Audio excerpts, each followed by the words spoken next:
Good morning, everyone. Welcome to the September 16th meeting of the Transportation, Energy, and Utilities Committee. We'll start off with introductions to my left with Mr. Delaney. Good morning. Bill Delaney, Mayor's Office. Nayeli Jimenez, Council Research.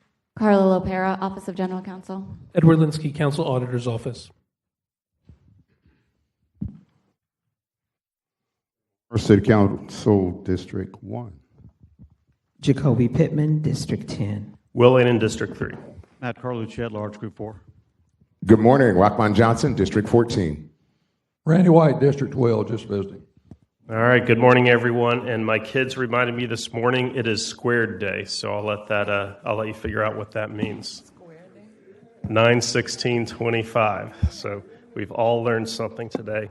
First off, a couple things. Next committee meeting, we have not one but two presentations. So the folks from the Emerald Trail, including JTA, will be here to talk about the latest on the Emerald Trail, keeping in mind that we did lose a large grant and the work that is undergoing with that. And then also, you may recall, I believe it was last committee meeting, we approved a bill for some electric vehicle charging stations. Richard Reichert and his team are going to come and just give an update on what that pilot project looks like, as well as the future with those endeavors. And so, again, as always, that'll be the first committee meeting of October. If you have any other ideas, please work through my ECA, and we'll see if we can get some more presentations lined up on subject matter that falls under TEU's committee charge. As far as the agenda, I'll go through the agenda first, then we'll take up, I have one public comment card here. Item number 1, 2025-0448 is deferred, as is item 2, 2025-0638. Item 3, 2025-0643 will take action on. Item 4, 2025-0644, we'll have a public hearing and then take action on that closure. Item 5, 2025-0650, we'll also take action on. And then item 6, 2025-0652, we'll have a public hearing. And my understanding is we'll have a amendment on this. Item 7, 2025-0655, we'll take action on. Item 8, 2025-0661, action as well. Item 9, another public hearing on a closure, 2025-0662. And then item 10, this is the JA bill dealing with the garage, 2025-0663, we'll take action on. And then we got 4 items on second. Item 11, 2025-0685, 0688, 0692, 0711. We have one speaker, Mr. John Nooney. Please come up here. And you have 2 minutes. It is not safe to look at your phone while walking. All right. Hello, I am John Philanthropic, Resiliency, Intangible, Good Boy, Nooney, Ocho Tres Cinco Seis, Bascom Road, Jacksonville, Florida, 32216. I'm in City Council District 4, CPAC 3, School Board District 3. All right, this is the Transportation, Energy, Utilities Committee, and that update, with the electric vehicle charging stations with Mr. Reichert is going to be awesome. I don't know who, if anyone, attended the JEA event out at FSCJ. I did. Got the new shirt. And so, with that, I'll be just, talking about, let's see, agenda item, 11, that's 2025-0685. Also be talking about 2025-0662. I'm only just down to 50-some seconds. But what I just want to share with all of you, we're marketing to the world. And, still seeking a resolution and for support, for what will be a TEU park on Pottsburg Creek, 2025-0504, 2025-0019. It's that is the legislation for our find. That's the Florida Inland Navigation District. I'm only just down to 13 seconds. But here is the Northeast Florida Regional Council. 7 counties. Here is find 12 counties. And Thank you, Mr. Nooney. Thank you And for that was listening. our only speaker card. So top of the agenda, item number 1, 2025-0448 is deferred. Item 2, 0638 is deferred. Item 3, 2025-0643. Can I get a motion? I got a motion second on the bill. I have no one in the queue. Open the ballot, record your vote.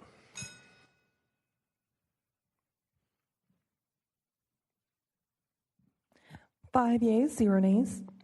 By our actions, we passed 2025-0643. Item 4, 2025-0644, I will open the public hearing. I do not have any speaker cards, so I will close it and ask for a motion. I got a motion and a second. I have no one in the queue. I do want to point out for these closure bills, we don't usually talk about them too much. We are the last step in this process. There's a local process, state process, the council members briefed, and we have Ms. Hunter in the audience if questions ever come up at this meeting. But seeing how there's no one in the queue, open the ballot, record your vote. 5 yeas, 0 nays. By our actions, we passed 2025-0644. Item 5, 2025-0650. Can I get a motion? I got a motion and a second on this bill. I have no one in the queue. Open the ballot, record your vote.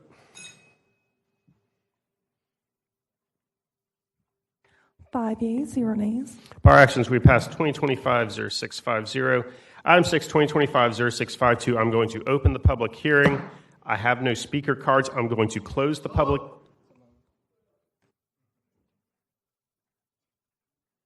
Is it too late for him to fill out a speaker card?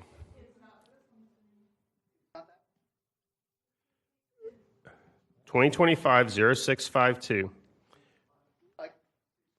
My apologies. I'm going to close the public hearing. We have a motion and a second on the bill. I'm going to recognize Councilmember White because I believe there's an amendment for this one. Yes, sir, thank you, through the chair. There is, and who's going to explain that amendment for me?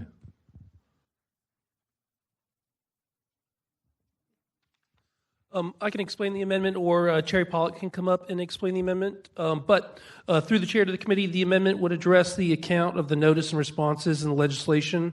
The affected property owners were noticed, and community meetings were held, partly because there were several private road renamings that were taking place at the same time around this location. Because the public road renaming was initiated by the 911 committee, and it's not a citizen or citizen group initiated road renaming, the code requirement requiring 75% approval of the affected property owners is not required, and so the amendment would reflect that. Thank you, Mr. Litsky. And before you do the amendment, Ms. LaPera, we moved and seconded the bill. Do we need to backtrack on that so we can take up the amendment first? To the chair, no, you can move an amendment. And I would just add that the amendment will also remove the associated exhibits with that 75%. Thank you, Ms. LaPera. With that, I did hear a motion second on the amendment. Note in the queue. All those in favor of the amendment say aye. Aye. Any opposed say nay. The amendment passes. Got a motion second on the bill as amended. I have no in the queue. Open the ballot. Record your vote.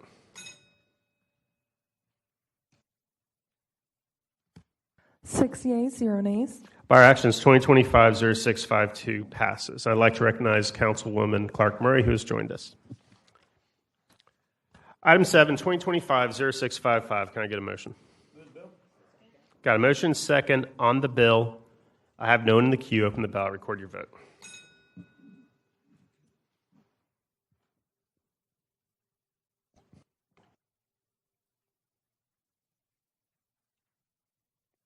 6 yeas, 0 nays. By our actions, 2025-0655 passes. Item 8, 2025-0661. Can I get a motion? I got a motion second on the bill. I have no one in the queue. I don't know if there is anyone from Parks. Mr. Joseph thought he'd get no questions, so he sat in the very back there. My understanding is this is simply we are taking over a parking lot from FDOT. The parking lot's still going to be used as a parking lot to support the nearby park, so there's very little additional cost we should expect in this transaction. Good morning, Daryl Joseph, Parks Department. Through the chair, to the chair, that is correct. It's an existing parking lot that we already maintained. This is a paperwork cleanup that will then turn that ownership over to the city. Thank you, Mr. Joseph. I have no one else in the queue. Open the ballot. Record your vote. 6 yeas, 0 nays. By our actions, 2025-0661 passes. Item 9, 2025-0662, I'm going to open the public hearing. I have one speaker card, Mr. John Nooney.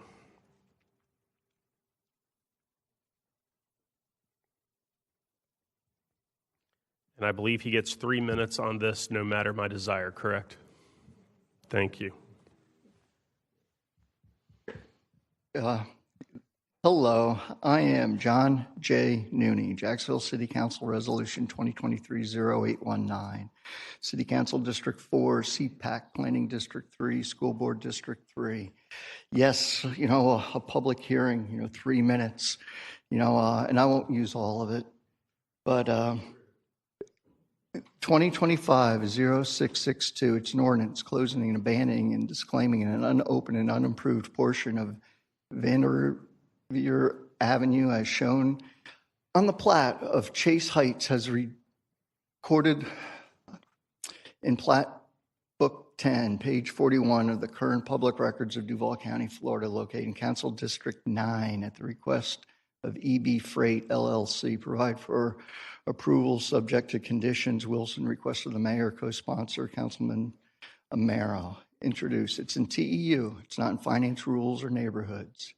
I support the legislation. And on the bullet point, it says closure requested to fence in the area to create more storage area for the applicant's trucking company. No problem with that. But then what I also put on here was agenda item 11, 2025-0685, JEU EPB, State of the River Report to open, 2025-0019, 2025-0504, to create more public access area in the District 4, CPAC 3, School Board District 3 area. So is this an emergency? How much land are we talking about? Is there any waterways involved? I support the legislation, but at the same time, I would just hope that when we talk about transportation, energy, and utilities, that you will also just ask some questions, and especially if it relates to the waterways,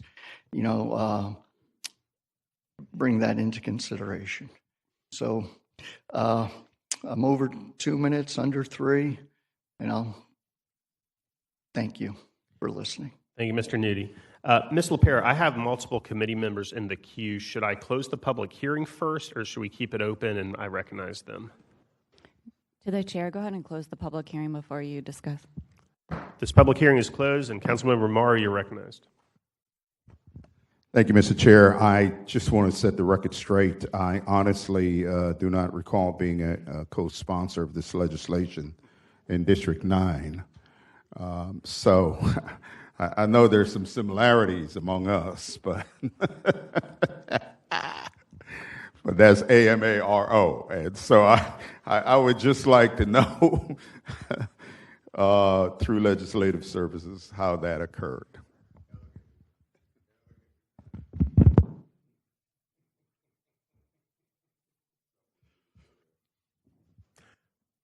Councilwoman Clark-Murray, you're recognized. And I'll wait for... Thank you, Chair. Actually, through the chair to Councilmember Amaro, that was going to be my question as to why you co-sponsored this legislation, seeing that it is in District 9 and it is the closing of a street. So I was curious about that, too. And I know that the neighbors of the property owner, they, of course, were informed, and they had no qualms with this particular area being closed for the property owner. So I was curious as to why you were co-sponsoring, but you clarified, because I don't think you know why you're co-sponsoring. So thank you, Chair. Thank you. I know else in the queue. Councilmember Morrow, this will be on consent, so you'll have to pull it if you want a council amendment for it on next Tuesday night. I was totally kidding. I'm saying you'll have to pull this if you want a council amendment from the consent agenda on Tuesday night. No one else in the queue. Open ballot, record your vote.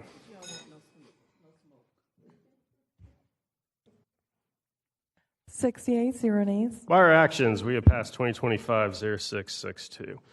Item 10, 2025-0663. Can I get a motion? I got a motion second on the bill. I see Mr. Jones out there.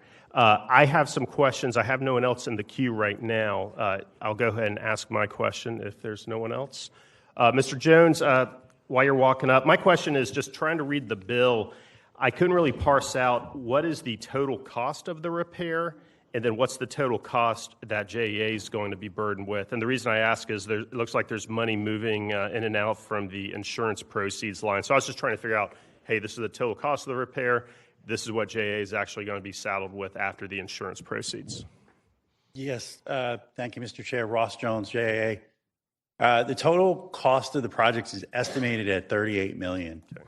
Essentially, 80% of that is going to be covered by insurance and 20% by JEA. Okay. We have received some insurance proceeds already, and I think that's the money you see moving around the $4 million in non-operating. Okay, thank you, Mr. Jones. So the actual out-of-pocket after insurance is going to be roughly $8 million, it sounds like. So. Approximately, we're part of the subrogation claim. We anticipate that we'll recover some of that as well. Okay, thank you. I'd like to recognize Councilmember Carlucci. Thank you, Mr. Chair. That was going to be my question on the subrogation. The money we're collecting now in insurance, is that our self-insurance fund or that we're putting out now? And how long before we move into some kind of subrogation? Is it all tangled up in lawsuits right now and so forth?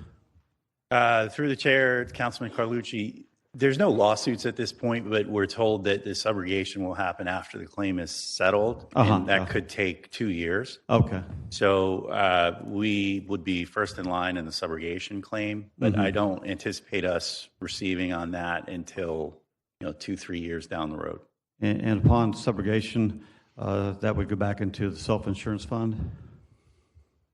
If we're successful in subrogating any money back?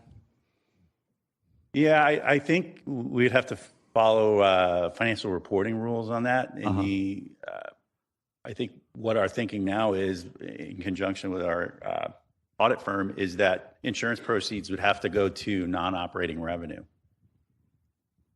Right. I would think it'd have to go back to the self-insurance fund. But anyway, I'm just curious if I've been wondering if we were going to subrogate on this. And the first thing came to my mind is, I know there's a trial lawyer involved, and these things get real messy, and so good luck. Thank you, Mr. Chair. Thank you. Thank you. And Mr. Jones, just one more question. As far as timeline, do we know when to expect to regain full use of that garage? Through the chair, so we have access to the garage now, but there are certain areas that we've already destroyed just for safety reasons. So we have full control and ownership, but we won't have it up to full use until the reconstruction project is complete, and most likely that's at least a 2-year process. Okay, thank you, Mr. Jones. That's my question. If it's a 1 year, 2 year, 3 year project, Yeah. So that answers that. I have no other speakers in the queue. Open the ballot, record your vote. Thank you, Mr. Jones. Thank you. 68, 0 nays. By our actions, we have passed item 10, 2025-0663. That takes us to the end of the agenda. I already read the bill numbers for the 4 items that are second. Councilmember Mario, you're recognized. Thank you, Mr. Chair. I think we've solved the mystery. My Sherlock Holmes folks went to work. Apparently, on September 2nd, I requested to be co-sponsor on a number of legislation in type 0662 among the list of legislation, and so that's where the error lies, and I would gratefully ask Legislative Services to remove my name. Thank you. All right, thank you. Anyone else? If not, we will adjourn. Thank you. I saw that too. I'm like, oh, okay.